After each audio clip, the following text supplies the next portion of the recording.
Good morning. Welcome back to the Red Mic. Happy Thursday. Glad you're here. Red Mic messages are leadership and life lessons picked up from 25 years as a public servant, 16 years as a youth football coach and scouting volunteer, and 10 years as a mediocre athlete with far more heart than actual physical ability. Today's Red Mic message, 4 moments that will test you. There's the 4 tests, the 4 truths kind of thing. And these leadership tests don't come during big presentations or major decisions. They show up in the small moments, meetings, emails, comments, missed invitations. And these are the kind of battles that we think we're fighting with other people, but what we're really fighting, honestly, is the way we react. So here's some situations. Think about them.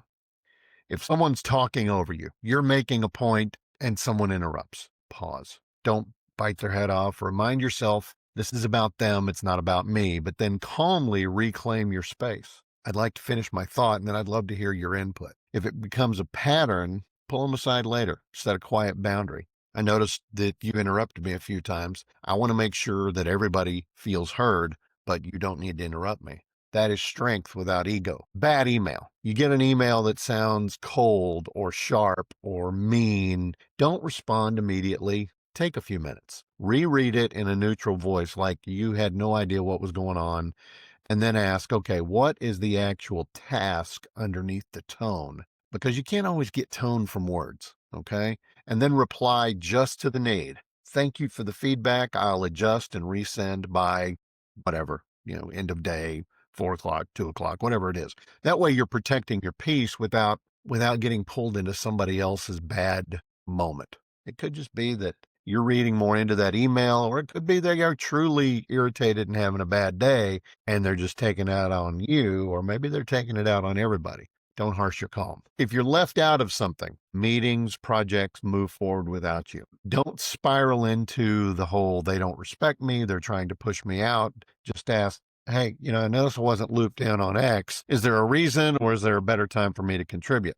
And then follow up with, I'd love to be considered for similar projects going forward. Turn your disappointment into clarity. I will say sometimes being carved out of meetings or getting fewer meeting invitations means they're circling the wagons and they're about to take off without you. I know this from personal experience. Anyway, but more often than not, just make sure that let them know that you're ready, you need to be engaged. And more often than not, they're going to take you up on that. Hey, the oversight was ours. Sorry about that. Anyway, if a coworker is throwing shade at you, must be nice to leave early. Some people have it easier. Stay calm. Don't mirror their tone. This is sort of an echo of what I was talking about yesterday. Be direct. Is there something you'd like to talk about? Or if something's off, I'd like to have a clear conversation. Now, if it becomes a pattern, again, document it, address it factually. You're not being petty, you're being professional. They are probably the ones being petty. So how do you practice all this today? Choose your trigger. Think of a moment recently that got under your skin and pick one skill, whether it's boundaries, detachment, reflection. Focus on it. Okay.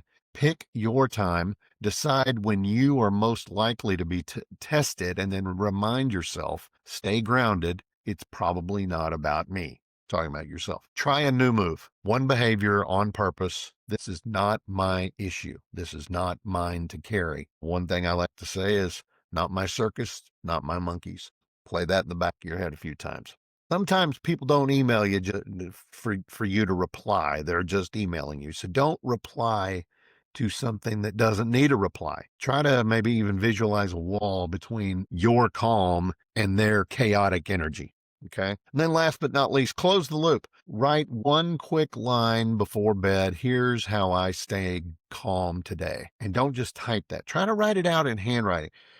Science has shown that if you write something out in longhand, whether you're printing it, you're using cursive. By the way, millennials and younger, cursive is that fancy loop writing that adults use. Just so you know. Anyway, sorry, I mess with the millennials and the people that are younger than millennials because, well, I'm Gen X and it's fun. Anyway, do these things and you're going to find that these changes are going to start to stick. So take those small intentional steps to reclaim your calm. And that's today's Red Mic message. Hope you found it interesting. Hope you found it helpful. I hope you will give me a like, a follow, and a share, even if you're a millennial or younger and you thought I was throwing shade at you unnecessarily there. I'm just kidding. I really am. So, go to your safe space and have a moment and then come back and have some fun at the Red Mic with the rest of us. I love you guys. I'll see you again tomorrow. Don't forget, life is short. Drink the bourbon. I'll see you tomorrow for hashtag Fun Friday. And we're going to talk about the end of Prohibition. Tomorrow is the anniversary of Repeal Day. So be here. I love you. See you later.